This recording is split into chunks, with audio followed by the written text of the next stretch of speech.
It was December 17, 1967, off the coast of Cheviot Beach near Melbourne, Australia.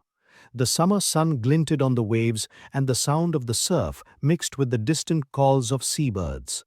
Harold Holt, Australia's serving Prime Minister, entered the water for a routine swim and never returned. Despite the presence of witnesses and an immediate search, no trace of him was found, and his disappearance quickly became a national shock. I am Haris Ali Khan, and you are watching HarisFiles.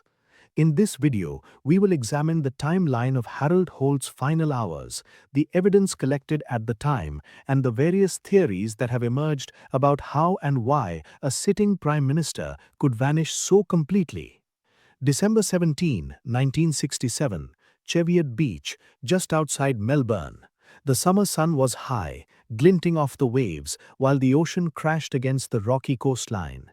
The air carried the tang of salt and the faint scent of eucalyptus from the cliffs above. Harold Holt, Australia's serving Prime Minister, left his nearby home, walking with ease toward the water, accompanied by friends and aides. Beachgoers watched quietly, some curious, others indifferent to the presence of the country's leader. Holt entered the surf, familiar with the rhythm of the ocean here, yet within moments he was gone, swallowed by the water despite witnesses standing only meters away. I am Haris Ali Khan, and you are watching HarisFiles. Cheviot Beach was known for its beauty and its danger. Even experienced swimmers faced strong rips and sudden currents. Holt's disappearance would become an enduring mystery, a rare case where a national leader vanished into the sea without a trace.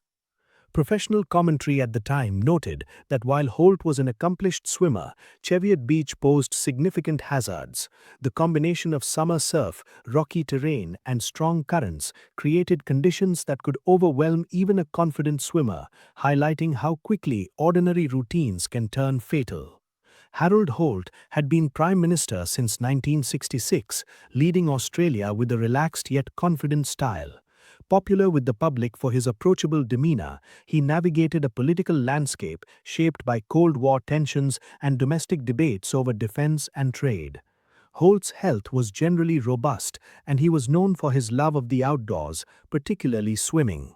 Friends and aides often accompanied him to coastal spots where he maintained a daily routine of exercise and reflection.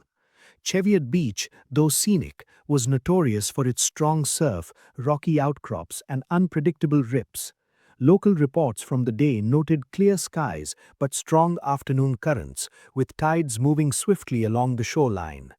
Holt's companions assessed the conditions as manageable, relying on his swimming experience and previous visits to the area. Yet even these familiar surroundings carried risk, a reminder of the ocean's unpredictability. Professional commentary highlights that Holt's physical fitness and swimming ability were considered sufficient for casual coastal swims. Still, experts point out that assessments by companions, though well-intentioned, could underestimate the danger posed by strong currents and hidden underwater hazards.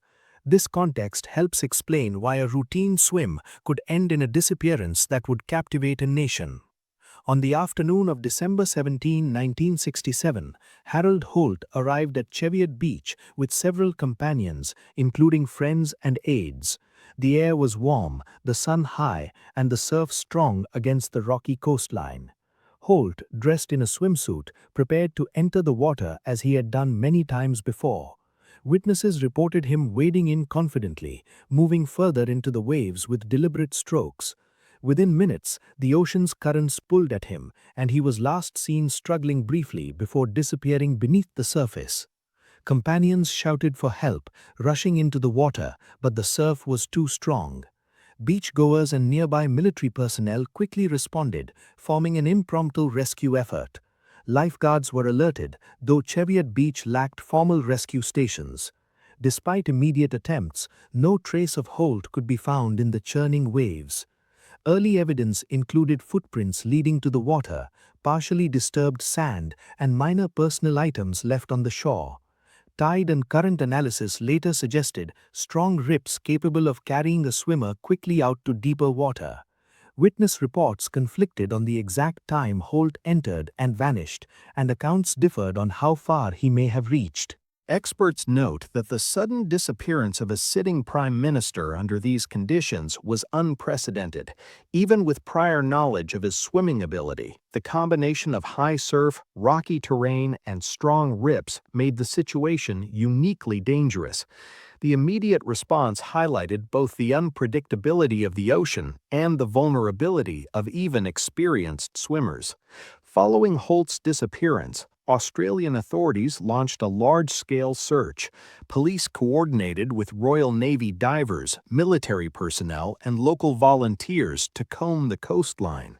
Aerial surveillance tracked patterns in the waves, while divers explored areas around submerged rocks.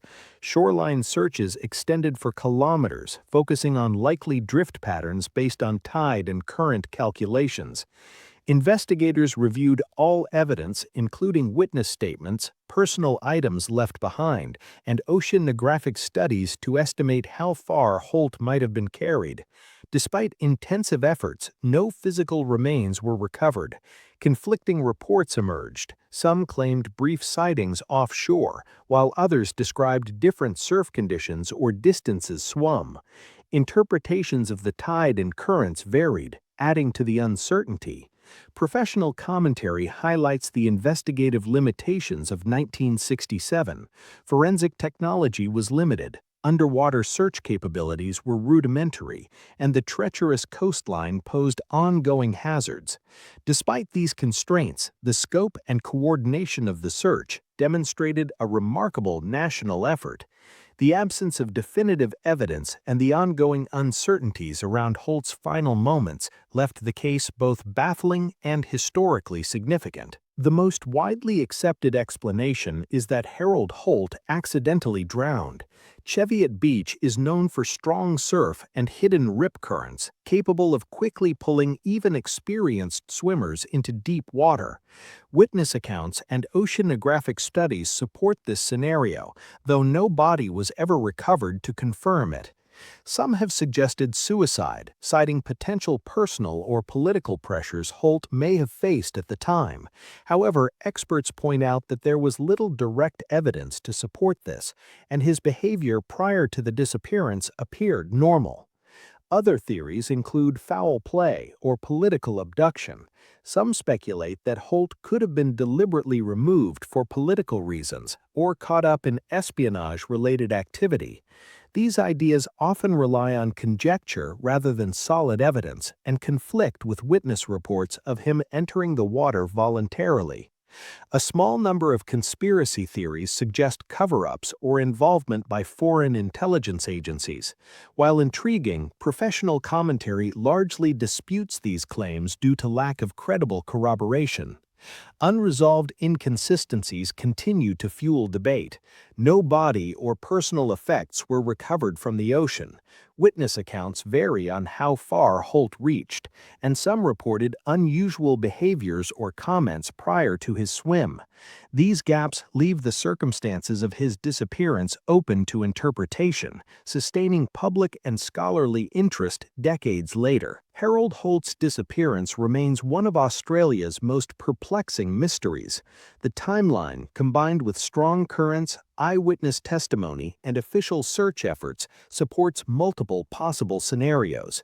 Yet no definitive evidence has emerged to confirm what ultimately happened.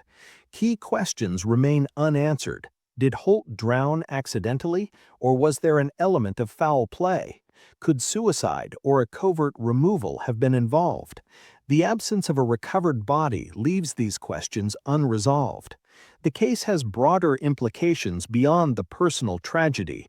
It highlights risks faced by political figures in public spaces, underscores the dangers of coastal swimming even for strong swimmers, and has left an enduring mark on national memory and governance.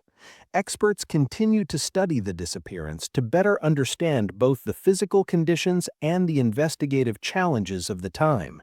Despite decades of analysis, some aspects of Holt's disappearance may never be fully explained.